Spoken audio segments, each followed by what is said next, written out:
we are going to start with chapter number 18, active and passive voice. तो active and passive voice के बारे में देखेंगे.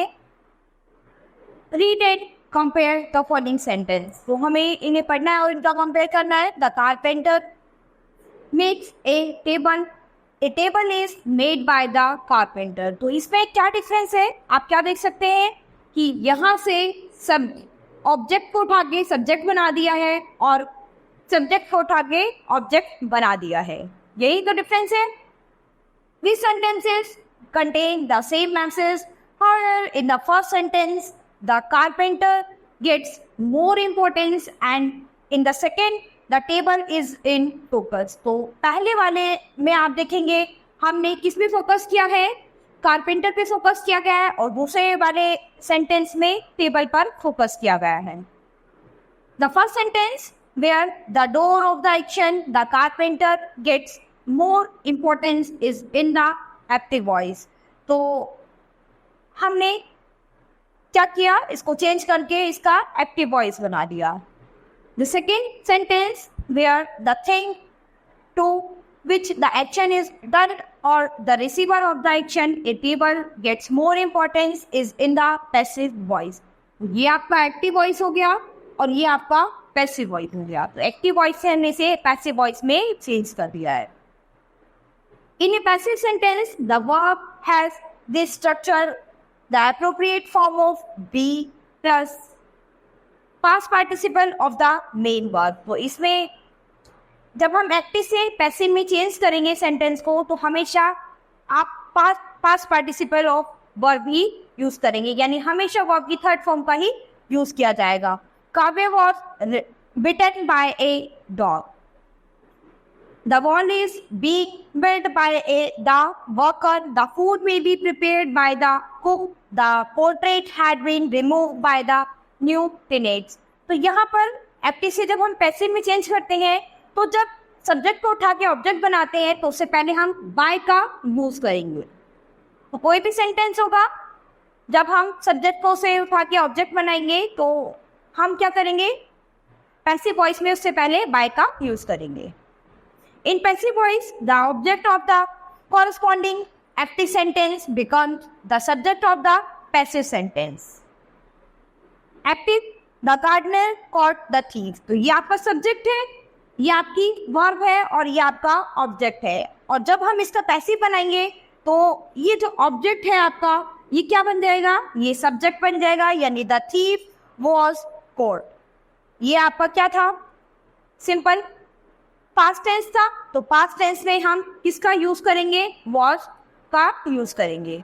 तो पास्ट टेंस में हम वॉज वर्ब का इसमें यूज करेंगे. एक्टिव से जब पैसिव बनाएंगे तो सिंपल पास्ट में हम वॉज वर्ब का यूज करेंगे. तो ऑब्जेक्ट से हमने सब्जेक्ट बना लिया, the thief was caught by.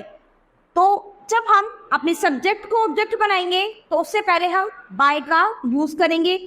सभी सेंटेंस में कोई भी सेंटेंस होगा उसमें हम जब सब्जेक्ट को ऑब्जेक्ट बनाएंगे तो उससे पहले हम बाय का यूज जरूर करेंगे. प्लस बाय और द गार्डनर जो आपका सब्जेक्ट था वो आपका क्या बन गया है, ऑब्जेक्ट बन गया है. क्लियर. तो इस तरह से हम एक्टिव से पैसिव में चेंज करेंगे. The subject of the active sentence become the agent in the passive sentence. The agent is often dropped from the passive sentence. देखिए, the public works department build this bridge in 2005.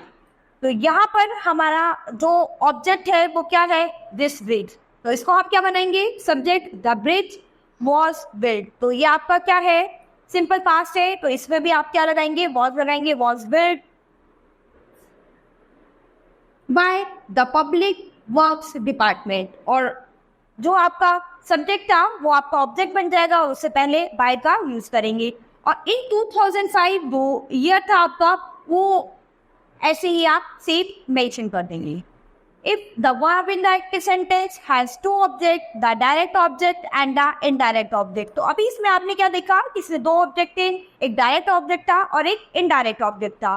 तो हमने क्या किया, either of them can be the subject of the passive sentence depending on the meaning emphasis we want to convey. तो हमने देखा, हमने direct object को सब्जेक्ट बनाया और जो इनडायरेक्ट था वो इट इज अपने सेंटेंस में ऐसे ही रखना है।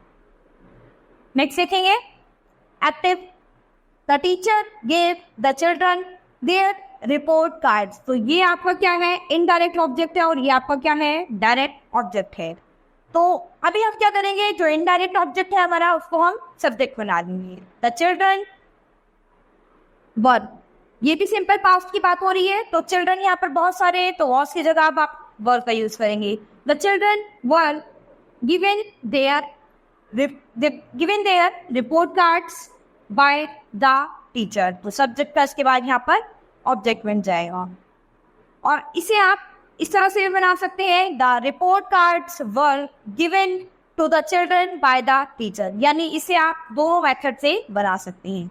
Only active sentences that have a transitive verb, a verb that takes an object, can be converted into passive। तो जब कोई एक्टिव सेंटेंस होगा और उसमें कोई ट्रांजिटिव वर्ब होगी तो उसे हम पैसिव में किस तरह से कन्वर्ट करेंगे। ये ट्रांजिटिव वर्ब है अजीत वन और ऑब्जेक्ट इसमें क्या है, ए क्विज कॉम्पिटिशन। तो इसको पैसिव में कैसे चेंज करेंगे, a quiz competition was won by Ajit.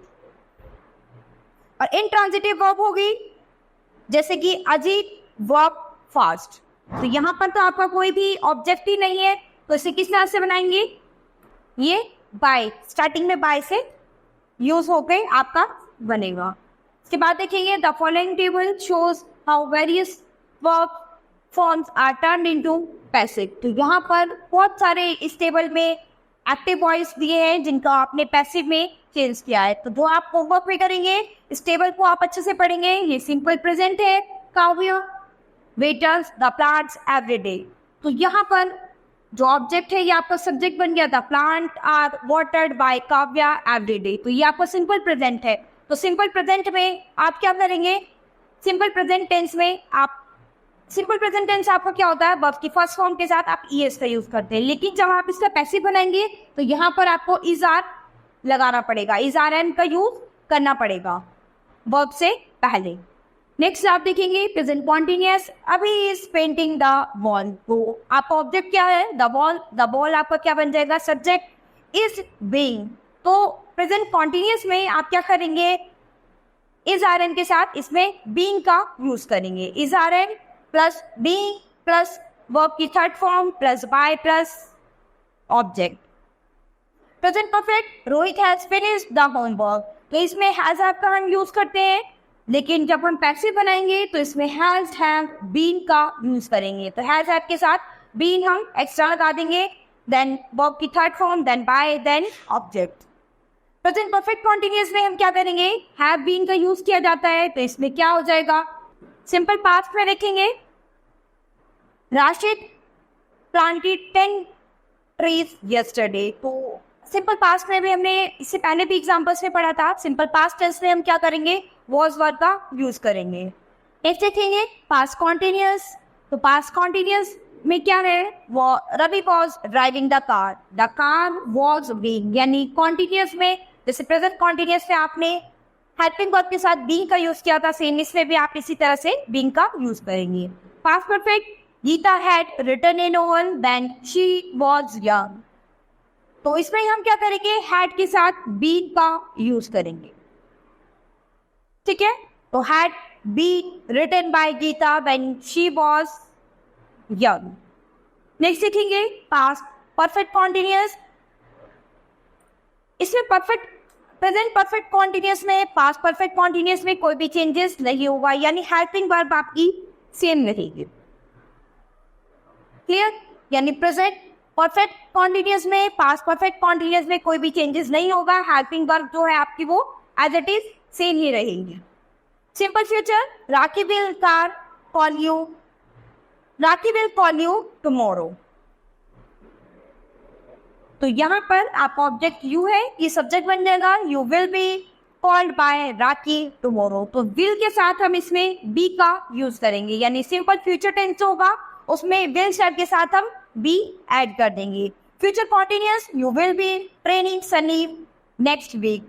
तो सलीम आपका क्या बन गया, सब्जेक्ट, इससे विल बी ऑलरेडी है, तो will be train by you next week, यानी फ्यूचर कॉन्टिन्यूस में भी कोई भी चेंजेस नहीं होगा, यानी इसमें कोई चेंज नहीं होगा और इसमें भी कोई चेंज नहीं होगा और इसमें भी कोई चेंज नहीं होगा, यानी इनमें हेल्पिंग वर्ब जो है आपकी वो एज इट इज सेम रहेगी। बाकी वर्ब की थर्ड फॉर्म और बाय का यूज तो वो सभी सेंटेंस से आपको एज यूजुअली करना ही है। Future perfect, Sonal will have eaten 5 mangoes by the time her mother comes. 5 mangoes will have been. तो इसमें क्या चेंजेस हो गया? Will have, shall have के साथ आप been का यूज करेंगे। Next, future perfect continuous, they will have been building this house for 3 years this December. This house will have been being built by they this December. तो बस इसमें भी कोई चेंज, हेल्पिंग वर्ब में कोई change नहीं होगा इसमें, लेकिन बीइंग का यूज करेंगे, केवल बीइंग का यूज इसलिए करेंगे क्योंकि कॉन्टिन्यूअस टेंस में ही बीइंग का यूज करते हैं, बाकी इसमें भी कोई चेंजेस नहीं होगा। तो ये जो चार्ट है बच्चों एक्टिव एंड पैसिव वॉइस का, ये आप होमवर्क में बहुत अच्छे से करेंगे क्योंकि इसके टेंसेस पर ही सब कुछ, एक्टिव एंड पैसिव सब कुछ इसी पर बेस्ड है। Use of the passive, active voice is generally preferred in speech and writing because it is direct and simpler in structure. However, the passive has specific uses in the following contexts. When the door is understood, the burglar was caught by the police is understood. Rice is cultivated here by the peasant. The peasants is understood. Next सीखेंगे when the door is unknown, जब वो किसी को जानता ही ना हो। The diamond were stolen by whom is not known. The window pane has been shattered by whom is not known. Next सीखेंगे when the speaker doesn't want to specify the door of the action she is speaking about. The officer was paid to get the permission. The speaker doesn't want to name the person who paid the officer. Sanjay was asked the pretend as a candidate who asked Sanjay to pretend as a candidate. तो यहाँ हमने अपने active और passive voice को अच्छे से समझ दिया है अकॉर्डिंग टू टेंस, किस टेंस के अकॉर्डिंग हमें किस तरह से उसमें चेंज करना है। एक्सरसाइज देखते हैं। Write whether the following sentences are in the active or the passive voice. तो कौन से सेंटेंस जो है एक्टिव है, कौन से पैसिव है, वो आपको इसमें मेंशन करनी है। Change the following sentence into the passive voice. तो ये कुछ सेंटेंस दिए गए हैं जिनको आपको पैसिव वॉइस में चेंज करना है। Rewrite the given sentence in the passive. Write no passive if the verb form can be converted. तो ये जो सेंटेंस दिए गए हैं इनको फिर से आपको लिखना है, किसमें? पैसिव में लिखना है। तो यहाँ पर हमारा एक्टिव पैसिव जो है, active voice passive voice complete हो गया। तो एक्टिव वॉइस से पैसिव वॉइस में हम टेंस के अकॉर्डिंग किस तरह से चेंज करते हैं वो हमने इन सेंटेंसेस में, इस चैप्टर में अच्छे से सीख लिया है। तो एक्टिव वॉइस से पैसिव वॉइस में सेंटेंस को किस तरह से हम कन्वर्ट कर सकते हैं। So students, this chapter has finished. We'll start with the next chapter in the next class.